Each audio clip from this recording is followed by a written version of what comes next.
मैं Anil Dubey, perfect picture में आपका स्वागत है। चुनाव आयुक्तों की नियुक्ति और उनकी सेवा शर्तों संबंधी विधेयक जो राज्यसभा में पेश हुआ है, उसको लेकर के मीडिया के विभिन्न हिस्सों में तमाम तरह की बातें पक्ष विपक्ष में दिखाई दी हैं। लेकिन आज मैं आपके साथ इस विधेयक के संदर्भ में क्या मंशा सरकार की है और 2024 के चुनाव इससे कहां से जुड़ते हैं, इसके बारे में आपके सामने मैं कुछ टिप्पणियां पेश कर रहा हूं।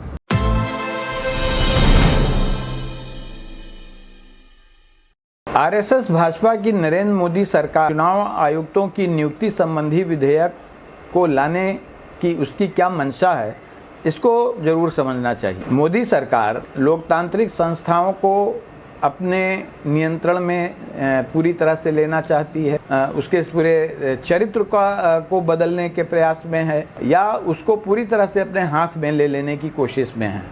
समय समय पर सुप्रीम कोर्ट या अदालतें मार्ग में बाधक बनती रही। चुनाव आयोग के बहुत सारे फैसले सुप्रीम कोर्ट ने, अदालतों ने समय समय पर बदले हैं, उनमें संशोधन किए हैं, कहीं कहीं फटकार लगाई है। आज जब यह सरकार महंगाई, रोजगार, गरीबी, किसान, मजदूर, महिला तमाम सवालों पर विफल रही है, नौजवानों को रोजगार नहीं है, शिक्षा के सवाल हैं, स्वास्थ्य के सवाल हैं, उसमें 2024 ने जीत के लिए सुनिश्चित करने के लिए चुनाव आयोग का वह किस तरह इस्तेमाल करे, उसके पीछे मुख्य मंशा लोगों को लग रही है और विपक्ष का भी आरोप यही है।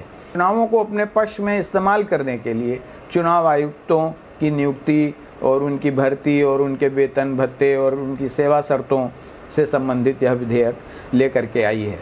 अदालत में भी जब यह मामला चल रहा था तो अरुण गोयल, जो कि पंजाब कैडर के आईएएस अधिकारी थे, की नियुक्ति के लिए जो अटॉर्नी जनरल ने दलील दी वो ये कि वह चूंकि अभी उनकी सेवा का कार्यकाल लंबा है और वो एक लंबे समय तक चुनाव आयुक्त का कार्य कर सकते हैं और बाद में मुख्य चुनाव आयुक्त भी बन सकते हैं, बनेंगे। यह दलील लोकतांत्रिक प्रक्रिया में काफ़ी थोथी साबित होती है, क्योंकि चुनाव आयोग का काम लंबे समय तक करने का या कोई अनुभवी उसमें अनुभव लेने जैसा वह काम नहीं होता है। आदर्श आचार चुनाव संहिता और बेसिकली पीपुल्स रिप्रेजेंटेटिव एक्ट के तहत वो चुनाव आयोग को काम करना होता है। वह एक कहने को स्वायत्त और निष्पक्ष संस्था होती है। जहाँ का भी चुनाव हो रहा है पूरी शक्तियाँ उसके पास केंद्रित हो जाती हैं। ब्यूरोक्रेसी के अपॉइंटमेंट से लेकर के उनकी ट्रांसफ़र, पोस्टिंग, उनके सारी चीज़ों को चुनाव आयोग देखने लगता है। उनके ऊपर कोई आरोप है तो उनको दंडित भी करने का चुनाव की प्रक्रिया के दौरान तक यह अधिकार उसके पास होते हैं। मोदी सरकार को सबसे बड़ा संकट यही लग रहा है कि 24 में चुनावों का प्रबंधन करने के लिए उसके पास एक जेबी चुनाव आयोग हो और यह बिल उसी संदर्भ में देखा जा रहा है। इसके परिप्रेक्ष्य में यह बिल क्यों आया, यह समझने की जरूरत है। सुप्रीम कोर्ट के सुझावों पर आया है। अप्रैल मार्च के महीने में नरेश गोयल, जो एक जूनियर आईएएस अधिकारी थे और जिनका रिटायरमेंट अभी होने वाला था दिसंबर में,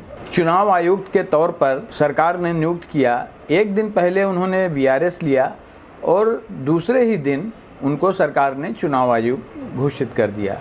इसको लेकर के नागरिक संगठन और सुप्रीम कोर्ट के वरिष्ठ वकील प्रशांत भूषण ने सुप्रीम कोर्ट में इसको चुनौती दी थी।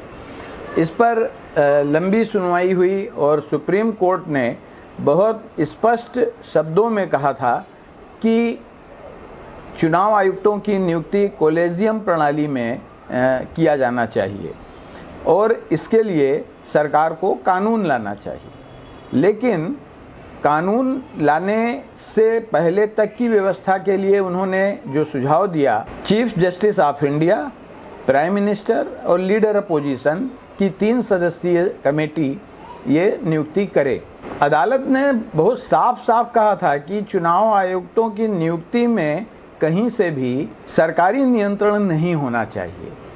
लेकिन आरएसएस भाजपा की नरेंद्र मोदी सरकार संसद में जो बिल लेकर के आई उसमें प्रधानमंत्री के अलावा लीडर अपोजिशन और केंद्रीय मंत्रिमंडल के एक मंत्री की नियुक्ति का प्रावधान रखा है। यह 3 सदस्यीय कमेटी में कैबिनेट मिनिस्टर की नियुक्ति भी प्रधानमंत्री करेंगे। इसको लेकर के विपक्ष की नाराजगी है।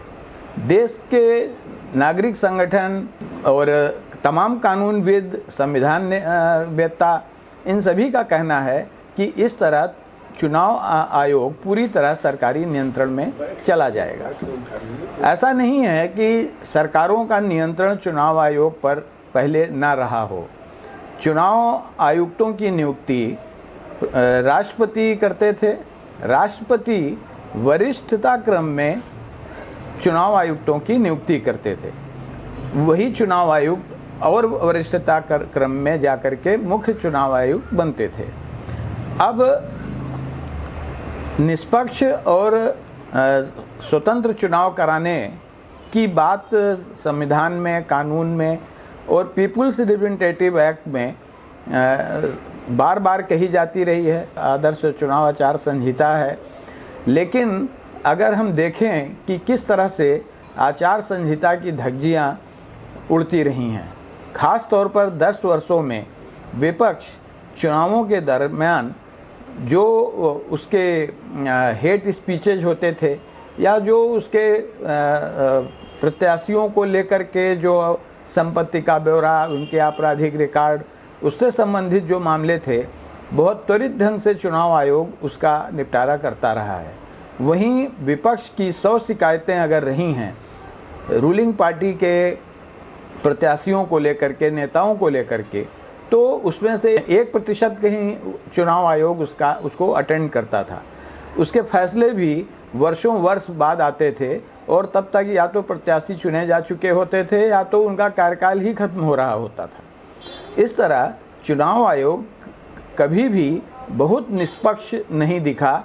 अनिल दुबे परफेक्ट पिक्चर के लिए अगले सप्ताह आपके सामने फिर